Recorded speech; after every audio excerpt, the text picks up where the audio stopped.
स्वागत है आपका एचजे एडुकेशन हिंदी में। इस वीडियो में हम लोग कॉम्पिटेंसी मैपिंग के बारे में पढ़ेंगे और साथ ही साथ कॉम्पिटेंसी मैपिंग के प्रोसेस के बारे में जानेंगे। प्रत्येक ऑर्गेनाइजेशन स्किल्ड, टैलेंटेड और नॉलेजेबल एम्प्लॉइज को काम पर रखना चाहती है, क्योंकि ऐसे एम्प्लॉइज ऑर्गेनाइजेशन के काम को बहुत अच्छे से परफॉर्म करते हैं, ऑर्गेनाइजेशन के गोल्स को अचीव करने में हेल्प करते हैं और साथ ही साथ ऑर्गेनाइजेशन में पॉजिटिव वर्क कल्चर क्रिएट करने में हेल्प करते हैं।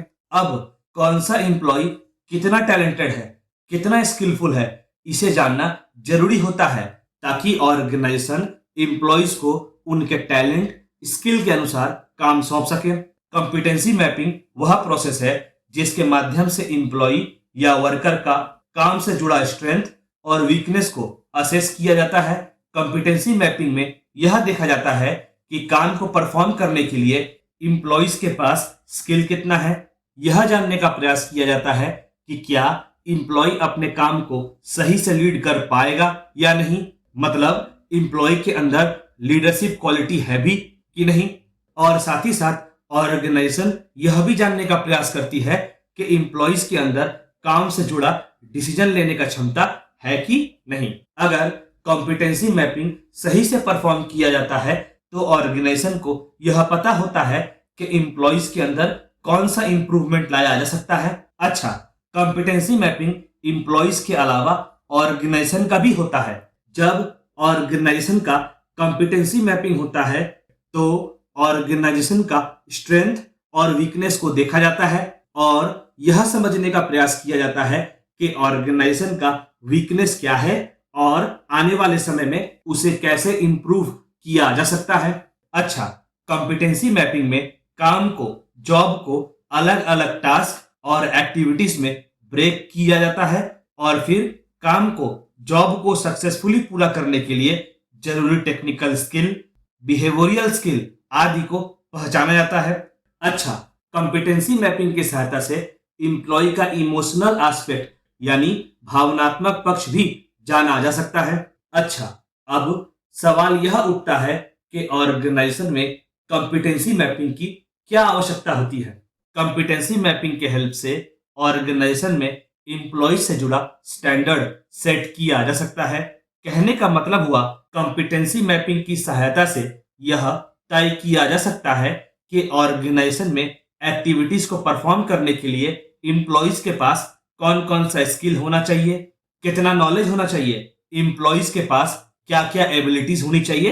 ऑर्गेनाइजेशन में कॉम्पिटेंसी मैपिंग को इसलिए भी कंडक्ट किया जाता है ताकि ऑर्गेनाइजेशन इफेक्टिव और एफिशिएंट एम्प्लॉय को हायर कर सके और साथ ही साथ बाकी एम्प्लॉयज के स्ट्रेंथ और वीकनेस को भी जाना जा सके। कॉम्पिटेंसी मैपिंग की सहायता से एम्प्लॉयज का हायरिंग आसान हो जाता है। ऑर्गेनाइजेशन पहले से ही डिसाइड कर चुका होता है कि जॉब या काम को परफॉर्म करने के लिए एम्प्लॉयज के अंदर कौन कौन सा स्किल, नॉलेज और कैपेबिलिटी होनी चाहिए। अगला, कॉम्पिटेंसी मैपिंग की सहायता से एम्प्लॉयज का परफॉर्मेंस क्राइटेरिया को भी जाना जा सकता है। दूसरे शब्दों में, एम्प्लॉय का परफॉर्मेंस कैसा होना चाहिए, एम्प्लॉय किस लेवल पर परफॉर्म करेगा। कॉम्पिटेंसी मैपिंग की सहायता से इसको तय करना भी आसान हो जाता है। अगला, कॉम्पिटेंसी मैपिंग की सहायता से ऑर्गेनाइजेशन में एम्प्लॉय का काम से जुड़ा बिहेवियर कैसा होना चाहिए, इसे भी तय किया जा सकता है। अगला, कॉम्पिटेंसी मैपिंग की सहायता से एम्प्लॉय के परफॉर्मेंस को इवैल्यूएट करना आसान होता है, जिससे एम्प्लॉय का काम से जुड़ा स्ट्रेंथ और वीकनेस के बारे में पता चलता है। फिर ऑर्गेनाइजेशन एम्प्लॉयज को जरूरी ट्रेनिंग प्रोवाइड करती है ताकि एम्प्लॉय का परफॉर्मेंस और भी इंप्रूव हो सके। कॉम्पिटेंसी मैपिंग के हेल्प से रिसोर्स को एलोकेट करना आसान हो जाता है। चलिए आगे बढ़ते हैं और कॉम्पिटेंसी मैपिंग के प्रोसेस को पढ़ते हैं। कॉम्पिटेंसी मैपिंग के प्रोसेस को कुछ स्टेप्स में बांटा जा सकता है। चलिए उन स्टेप्स को देखते हैं। पहला, सेटिंग गोल्स। कॉम्पिटेंसी मैपिंग का प्रोसेस स्टार्ट करने के लिए सबसे पहले ऑर्गेनाइजेशन को अपने गोल्स को आइडेंटिफाई करना, अपने गोल्स को तय करना बहुत जरूरी होता है। ऑर्गेनाइजेशन को सबसे पहले यह तय करना होता है कि वह एम्प्लॉयज के माध्यम से कौन सा गोल्स को अचीव करना चाहती है। इससे होता यह है कि ऑर्गेनाइजेशन को गोल्स के बारे में क्लियर आइडिया हो जाता है और अगर कोई कंफ्यूजन अराइज होता भी है तो उसे समय रहते दूर किया जा सकता है। अगला, एनालाइजिंग द कॉम्पिटेंसी। इस स्टेप में ऑर्गेनाइजेशन अपने इंप्लॉइज के कॉम्पिटेंसी को एनालाइज करती है और साथ ही साथ इंप्लॉइज का काम से जुड़ा स्ट्रेंथ और वीकनेस के बारे में जानकारी इकट्ठा करती है। फिर यह देखा जाता है कि कैसे इंप्लॉइज के स्किल में, परफॉर्मेंस में इंप्रूवमेंट लाया जा सकता है। हाँ, इंप्लॉइज के इवैल्यूएशन के लिए ऑर्गेनाइजेशन अलग अलग मेथड का उपयोग कर सकती है। इसके अलावा इंप्लॉय खुद अपना इवैल्यूएशन करके ऑर्गेनाइजेशन को इन्फॉर्म कर सकता है। अगला, डिफाइनिंग द कॉम्पिटेंसी।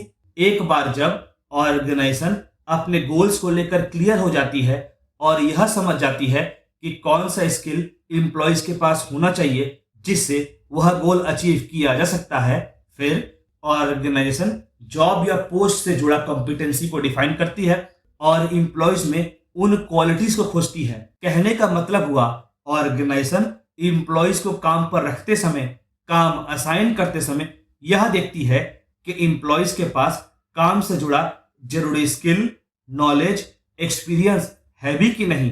अगला, फिक्सिंग द टारगेट। इस स्टेप में ऑर्गेनाइजेशन टारगेट को फिक्स करती है और यह ऑब्जर्व करती है कि एम्प्लॉइज उन टारगेट को अचीव कर पाता है कि नहीं, और साथ ही साथ ऑर्गेनाइजेशन यह भी ऑब्जर्व करती है कि एम्प्लॉय ने अपने एबिलिटी का कितना प्रयोग किया काम से जुड़ा गोल और ऑब्जेक्टिव को अचीव करने के लिए।